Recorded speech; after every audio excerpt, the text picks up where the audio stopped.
Get ready for another episode of Bite-Sized Worldbuilding, the brand new series where we use time-bound, goal-oriented brainstorming sessions in order to build our world one bite at a time without overbuilding, overcomplicating, or over-procrastinating the process so that we are still getting to the writing. Thanks for joining me. I'm your host, CF Claire. I am an aspiring romance author and mom of 2 young kids on a journey to self-publish, and I have a lot of books to write and a lot of world to build. So at the moment, it is July 2026. My 6-year-old and 7.5-year-old are home for summer break. It is 11:45, and I have promised to make them lunch at 12. So we've got about 15 minutes to work with here, which may be a little crazy. So we'll see what we can do. But today we're going to be world building for a rom-com romantasy adventure myth book that it goes by the name Project Demon, and it is the second book in an interconnected standalone series that is going to be my first publication ASAP in whenever it can happen. I'm an outliner, so right now I'm working on the third pass of a 14,000 plus word, very detailed outline of the book. It's become very clear that there are some major clarifying world building choices that need to happen so that I can solidify some plot points and move forward to get to the drafting. So, our goal for the next 15 minutes is to come up with a list of 10 Greek mythology monsters that are going to be in this world.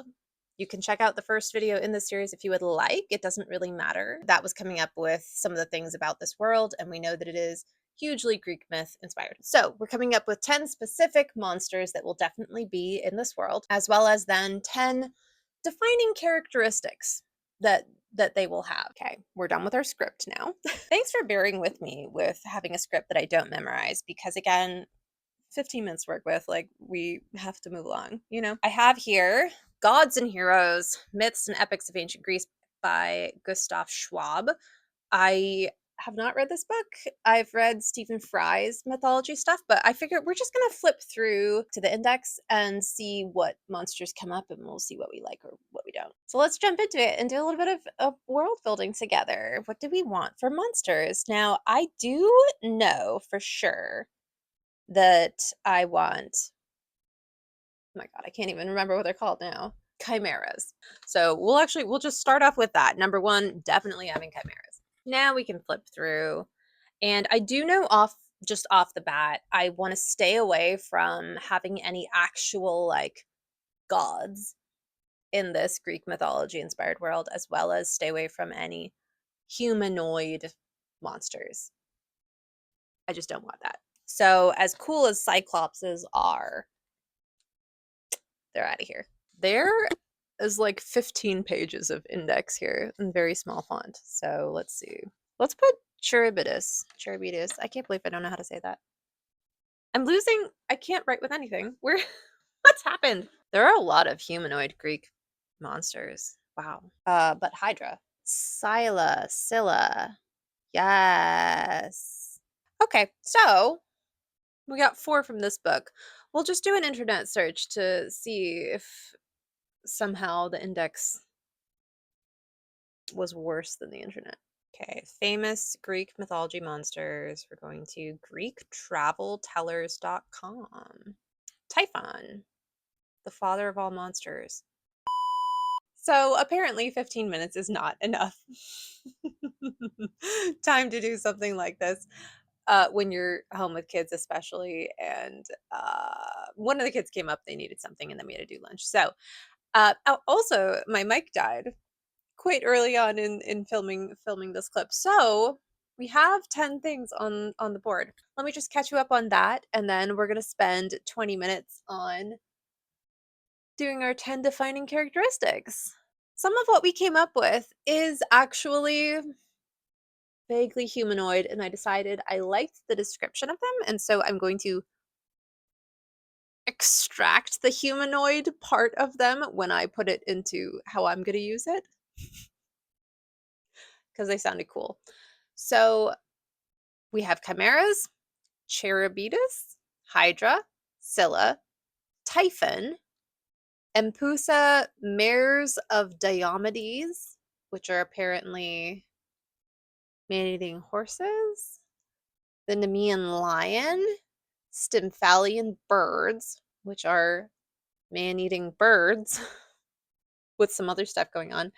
And then I think there's a specific, very famous Greek mythology boar, Empyrean boar, something like that. So, boars. So those are 10 monsters that we definitely want to have. And then, yeah, defining characteristics. Project Demon has to do with the demon homeworld. And so there's no such thing as humans in this world. There are demons and angels, or like some sort of angel race that I'm probably not going to call angels.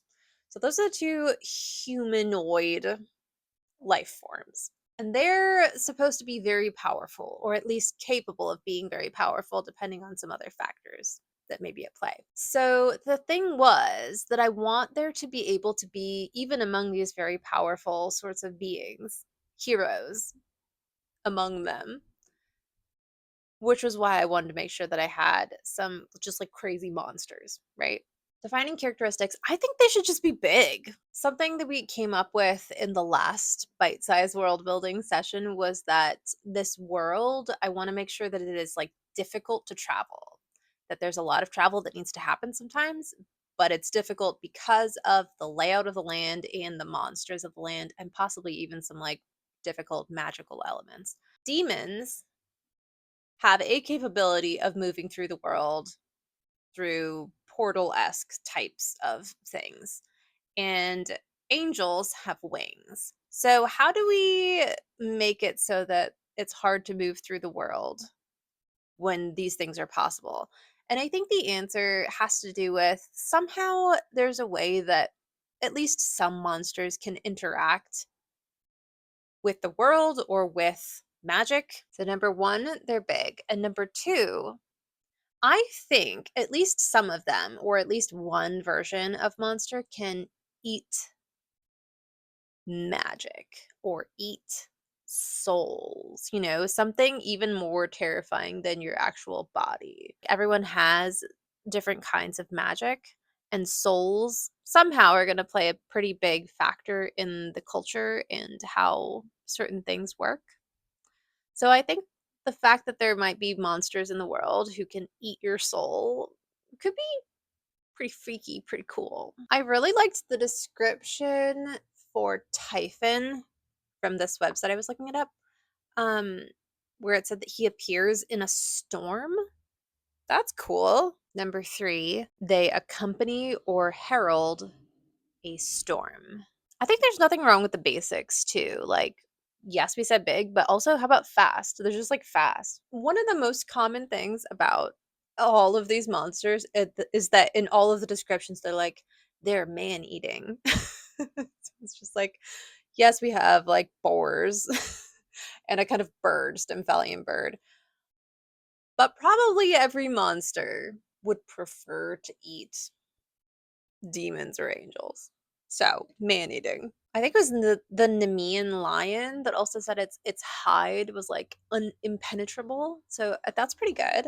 In the vein of having impenetrable hide, they sort of like have developed an immunity to having magic be used on them. Like it just doesn't affect them. I think that's fun. This isn't based on anything, but I just think it's fun. If like bats have echolocation, what if one of these has like echolocation? And then fire breathing, that's a possibility. Venomous saliva. I think there's probably monsters that sort of haunt certain locations. They have their territories. Let's say territorial. One of the scariest things is just a big, fast, spooky monster is also smart. so, so I think we're just gonna be like cunning. Yeah, I think that's good. All right, so these characteristics definitely are just like the jumping off place. Not every monster can or should do all of this stuff, but it kind of is helping jumpstart a little bit of some specific monster interactions I want. Right now, as I'm working on the outline for Project Demon, I'm like going through it again, and it's these interactions with monsters that I'm like, oh yeah, I just put like they fought a monster. And it's like, okay, well, what kind of monster what was the situation, that kind of thing.